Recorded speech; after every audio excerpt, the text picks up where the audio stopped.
السلام علیکم ورحمۃ اللہ وبرکاتہ۔ آج کی ہماری دوسری ویڈیو ہے۔ بیان کا موضوع ہے اسلامی کیلنڈر کی شروعات کیسی ہوئی۔ آئیے قرآن اور حدیث کی روشنی میں دیکھتے، سنتے اور عمل کرنے کی کوشش کرتے ہیں۔ ویڈیو اچھی لگی تو لائک کرے، کمنٹ کرے، دوستوں اور رشتہ داروں کے ساتھ ضرور شیئر کرے۔ ویڈیو شیئر کیا کرے کیونکہ اچھی باتیں پھیلانا بھی صدقہ جاریہ ہے۔ اور اگر دل اجازت دے تو چینل کو بھی سبسکرائب کرے۔ دوستوں، ایڈوکیٹ جناب محمد فیاض سید صاحب کی چینل کا لنک ڈسکرپشن میں ہے۔ آپ سب دوستوں سے گزارش ہے کہ آپ ان کی چینل کو بھی ضرور وزٹ کریں۔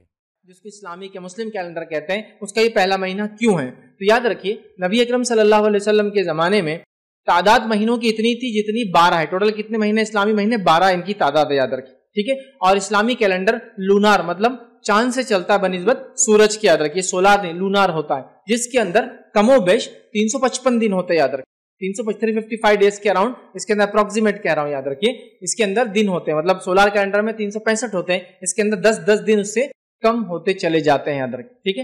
اور اس کے اندر 12 مہینے، اور یہ 12 مہینے کب سے؟ جب سے اللہ تعالیٰ نے آسمان اور زمین کو پیدا کیا، یاد رکھیں، ابھی کسی نے بنائے ہوئے نہیں، یاد رکھیں، یہ پہلے سے ہے، پہلے سے نبی اکرم صلی اللہ علیہ وسلم پہلے سے کائنات جب وجود میں آئی تب سے ہی مہینوں کی تعداد اتنی 12 ہے، اور ایسے کے ایسے ہی، یاد رکھیں، ٹھیک ہے۔ اب اس میں یہ جو پہلا مہینہ جو محرم کو کہا جاتا ہے وہ کیوں، یاد رکھیں، اس کو بھی سمجھنے کی ہم کوشش کرتے ہیں۔ آئیے، تو مہینوں کی تعداد 12 جو ہے وہ 12 یوں کی تیوں تھی، لیکن ہوا یہ کہ عمر ابن خطاب رضی اللہ عنہ کے زمانے میں کم و بیش جو روایتوں کے اندر الفاظ ہے 17 ہجری تھی، ہجرت کا 17واں سال 17 ہجری تھی، تو پرابلم یہ ہونے لگا کہ مسلم مملکت اور سلطنت بہت بڑھ گئی، اس کے وسعت اور وسیع ہونے کی وجہ سے اکاؤنٹنگ وغیرہ پورے اکاؤنٹ ریکارڈ کیپنگ جس کو کہتے ہیں رکھا جانے لگا کہ یہ صوبے سے کیا آتا ہے، وہ صوبے سے کیا آتا ہے، وہ ایریا سے کیا آ رہا ہے، یہ ایریا سے کیا آ رہا ہے، اکاؤنٹس کیپنگ کرنا پڑتی تھی۔ تو ہوا یہ کہ اکاؤنٹس کیپنگ کے لیے لوگوں نے کہا امیر المومنین، یہ جو ہم خراج وغیرہ جو ٹیکسز وغیرہ لگاتے ہیں، اس کے لیے کچھ نہ کچھ ایک سٹارٹنگ منتھ ہو اور ایک اینڈنگ منتھ ہو، تاکہ ایک شروعات اور ایک خاتمہ ہو جس کی وجہ سے ٹیکسیشن میں آسانی ہو۔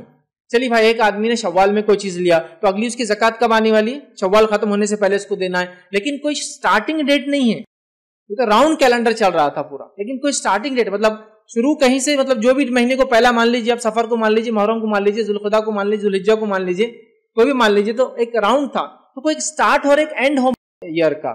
تو عمر ابن خطاب رضی اللہ عنہ نے غور و فکر کیا، اور آپ نے کچھ صحابہ سے مشورہ لیا اور یہ طے کیا کہ ہم محرم کو جو ہے پہلا مہینہ مان لیں گے، کیونکہ اکاؤنٹس کیپنگ میں تاکہ آسانی ہو، محرم شروعات ہے اور ٹھیک ہے ذوالحجہ جو ہے آخری مہینہ ہوگا۔ تو کیوں یہ محرم کو انہوں نے فرسٹ چنا؟ تو اس کے پیچھے جو امیر المومنین عمر ابن خطاب رضی اللہ عنہ کی حکمت تھی وہ یہ تھی کہ نبی اکرم صلی اللہ علیہ وسلم نے ذوالحجہ کے آخری ایام میں ہجرت شروع کی، آخری ایام میں ہجرت شروع کی، لیکن جب آپ مدینہ پہنچے تو اس دن 1 محرم تھی، مطلب محرم کی 1 تاریخ تھی۔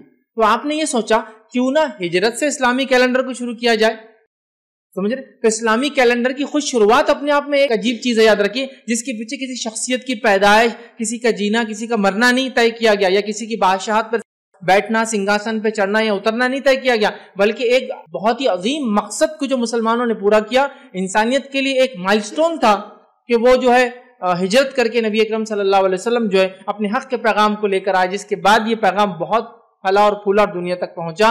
تو ہجرت جسو کہتے ہیں، ہجرہ جسو کہتے ہیں انگلش کے اندر، یاد رکھیے، جو مائگریشن تھا نبی اکرم صلی اللہ علیہ وسلم کا، تو طے کیا کہ یہاں کرتے ہیں، کیونکہ آپ صلی اللہ علیہ وسلم 1 محرم کو مدینہ پہنچے تھے، تو محرم کو ہم چن لیتے ہیں اسلامی کیلنڈر کا پہلا سال، اور تمام صحابہ نے اس پہ اتفاق کیا۔ تو یوں یہ چالو ہو گیا پہلا مہینہ۔ حالانکہ ترتیب کے اعتبار سے یہ ویڈیو دیکھنے کا بہت بہت شکریہ۔ اللہ حافظ۔